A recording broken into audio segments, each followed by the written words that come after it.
Hello guys, may masamang nangyari sa aking account. At ayun, ang masamang nangyari ngayon ay nahack ang account ko. Alam niyo kung paano? Hindi ko din alam. Gabi kasi to ang nangyari to.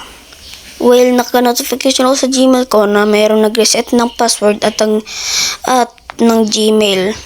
Ayun ang nangyari. O ito, tingnan nyo. O, diba? O, yan o. Tingnan nyo, online. Online si Baliw, o. Yan o. Ayan yung account ko, Rip Blue Fire.